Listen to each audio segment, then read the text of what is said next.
আসসালামু আলাইকুম রহমতুল্লাহ। আলহামদুলিল্লাহ রব্বিল আলামিন, আসসালাতু ওয়াসসালামু আলা রাসূলিহিল কারীম ওয়া আলা আলিহি ওয়া আসহাবিহি আজমাইন, আম্মা বা'দু, ফাআউযু বিল্লাহি মিনাশ শাইতানির রাজীম।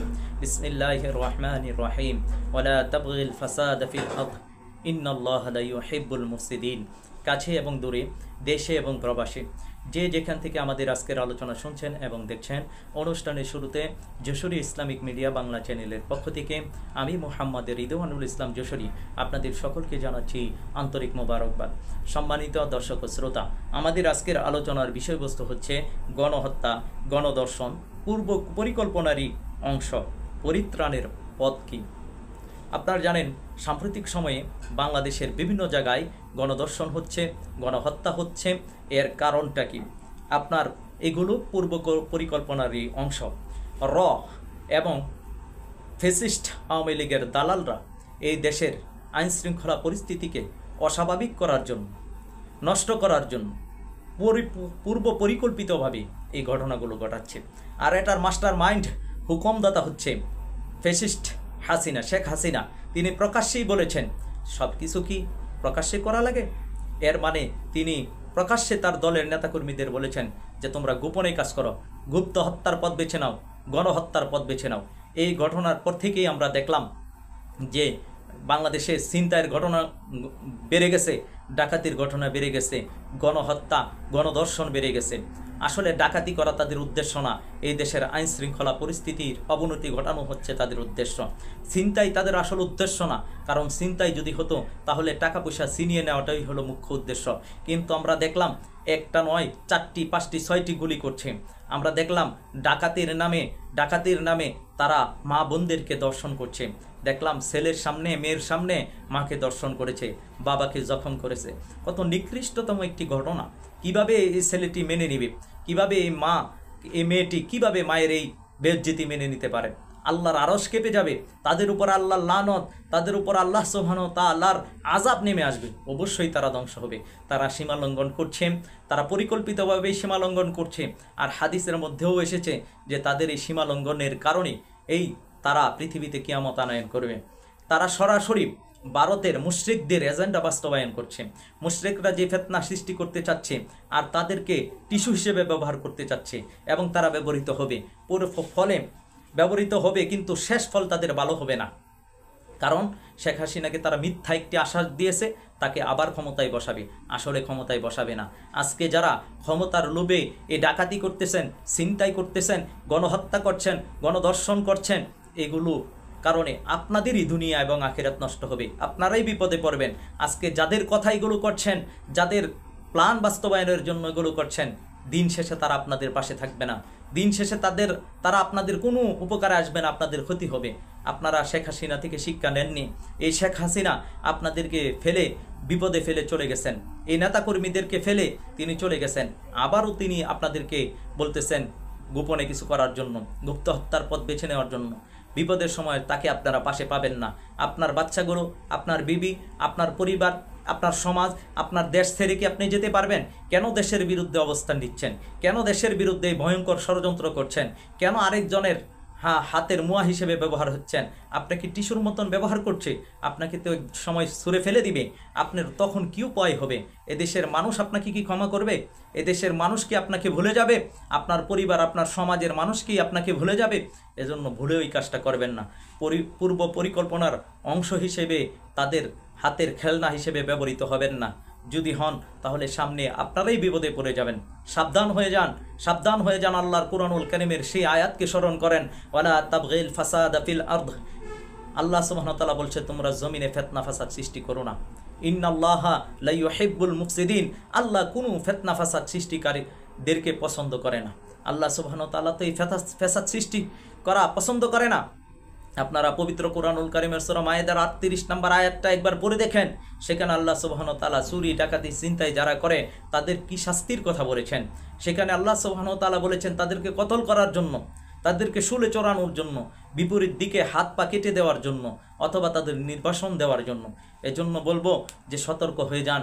পূর্ব পরিকল্পনার অংশ এগুলো। এদেশের আপামর জনগণ আপনারা সতর্ক হয়ে যান। আপনারা ভারতের এবং ইসকনের যেই পরিকল্পনা, সেটি বোঝার চেষ্টা করুন।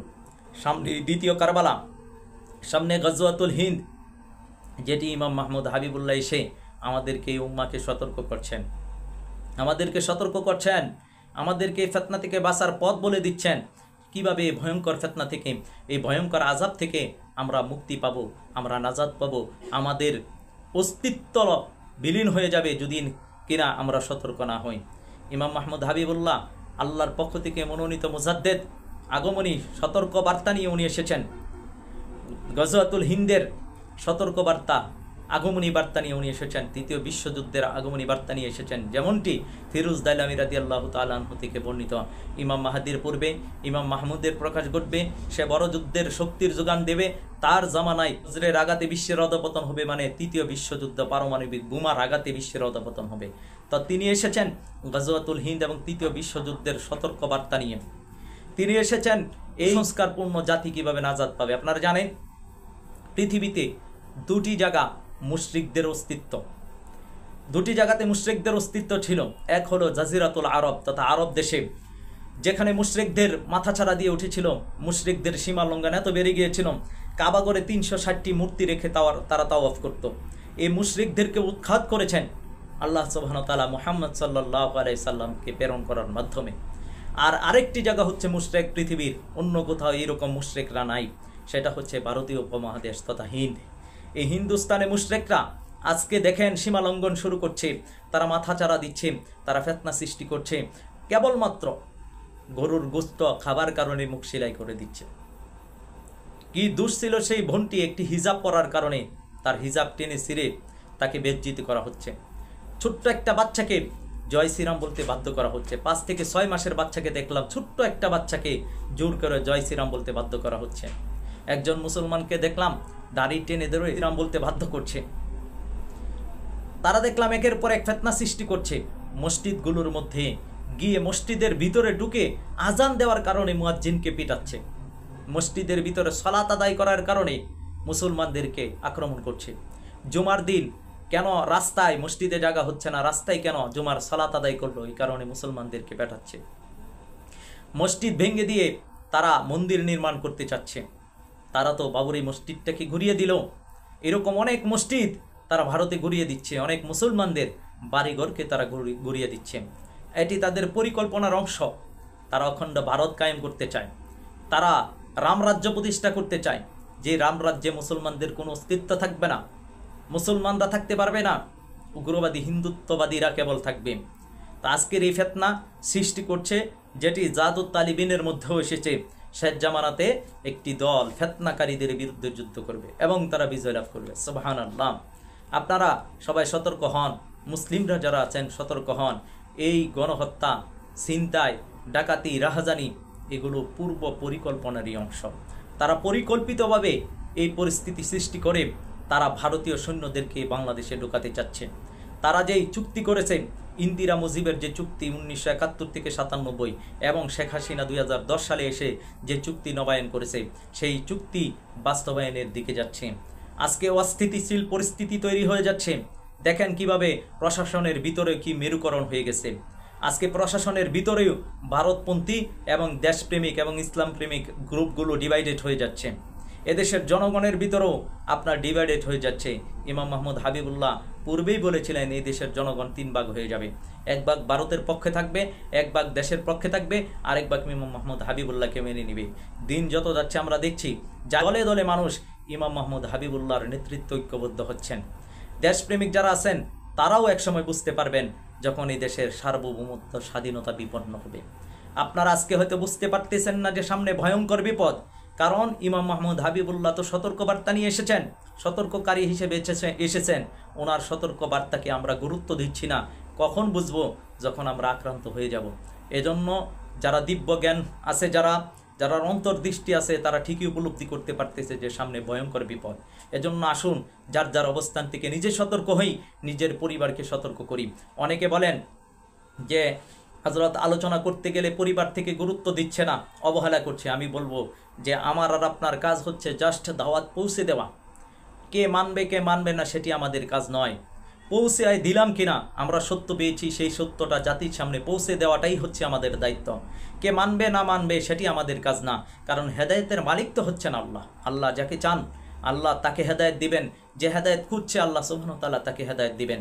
এজন্য আপনার পরিজন যারা আছেন, আপনার পরিজন যারা আছেন, আপনার বন্ধু বান্ধব যারা আছেন, গ্রামবাসী যারা আছেন, তাদের কাছে জাস্ট বার্তাগুলো পৌঁছে দেন, আমাদের এই আলোচনাগুলো আপনারা আজকে পৌঁছে দেন। দেখবেন এক সময় তারাই খুঁজে নিবে, তারাই বলবে যে হারে এরাই তো সত্য কথা বলেছিল। আজকে মানুষ উপলব্ধি করতেছে যে ইমাম মাহমুদ হাবিবুল্লাহ যা বলতেছেন, যা সতর্ক করছেন সেটাই তো করতেছে। একটা সময় তারাই আপনাদেরকে খুঁজবে। আর যে বা যারা বলতেছে এগুলো এখন না, এগুলো আরও শত শত বছর পরে হবে, তাদেরকে মানুষ বয়কট করবে, তাদেরকে ছুঁড়ে ফেলে দিবে। কারণ দুর্দিনে যারা সংকটের সময় মুসলিম উম্মাকে যারা দিশা দিচ্ছে না, যারা দিশা দর্শন দিচ্ছে না, পরিত্রাণের পথ বলে দিচ্ছে না, তারা কোনোদিনই মুসলমানদের দরদি না, তারা কোনোদিনই আলেম হওয়ার যোগ্যতা রাখে না, তারা দায়ী হওয়ার যোগ্যতা রাখে না। তারা আছে ব্যবসার দিকে, তারা কেউ সেলিব্রিটি হওয়ার আশায় আছে, কেউ কিভাবে মাদ্রাসা দিয়ে ব্যবসা করা যায়, কেউ মসজিদ দিয়ে ব্যবসা করতেছেন, কেউ পিরালি দিয়ে খানকা দিয়ে ব্যবসা করতেছেন, কেউ ওয়াজ নসিহা দিয়ে ব্যবসা করতেছেন। সুতরাং তারা এটা করবেই। আর আমরা আসেন সতর্ক হই, এক সময় আল্লাহ সুবহানাহু ওয়া তাআলার ইচ্ছায় এই জাতি উপলব্ধি করতে পারবে প্রকৃত দিনের রাহবার কারা, দিনের প্রকৃত দরিদি কে। এজন্য আসুন আমরা সামনের ভয়ঙ্কর ঘটনা ঘটার আগেই আমরা আমাদের পরিবার পরিজন, সমাজের মানুষগুলোকে, বন্ধু বান্ধবগুলোকে, সবাইকে ইমাম মাহমুদ হাবিবুল্লাহর দাওয়াত পৌঁছে দেই এবং গাজওয়াতুল হিন্দ তৃতীয় বিশ্বযুদ্ধের দাওয়াত পৌঁছে দেই। এর মধ্য থেকে যারা সত্য সন্ধানী, যারা সত্য খুঁজতেছেন, সত্য উপলব্ধি করার মতন মাদ্দা যাদের মধ্যে রয়েছে, তারা ঠিকই সত্যকে উপলব্ধি করে সত্যের পথে এসে যাবে ইনশাআল্লাহ তাআলা। এজন্য আমরা পরিশেষে আবারও বলবো, বাংলাদেশের যে ঘটনা ঘটতেছে পূর্ব পরিকল্পনারই অংশ, সামনে যা ঘটবে সব পূর্ব পরিকল্পনারই অংশ। তাদের পরিকল্পনা ভেস্তে যাবে ইনশাআল্লাহ, তারা সফলকাম হবে না, তারাই তাদের ধ্বংস ডেকে আনবে, তারাই তাদের পতন ডেকে আনবে আপনার পিপিলিকার পাকা গজে মরিবার তরে। তারা যা করতেছে সীমা লঙ্ঘন করতেছে, আল্লাহ সুবহানাহু ওয়া তাআলা সীমা লঙ্ঘনকারীকে পছন্দ করে না। এজন্য আমরা নিজেরা সতর্ক হব, জাতিকে সতর্ক করব, বন্ধু বান্ধবদেরকে সতর্ক করব। আল্লাহ সুবহানাহু ওয়া তাআলা অন্ততপক্ষে আমাদেরকে সতর্ক থাকার তৌফিক দান করুন, মুসলিম উম্মাহকে সতর্ক হওয়ার তৌফিক দান করুন। আমিন ইয়া রাব্বাল আলামিন। আসসালামু আলাইকুম ওয়া রাহমাতুল্লাহ।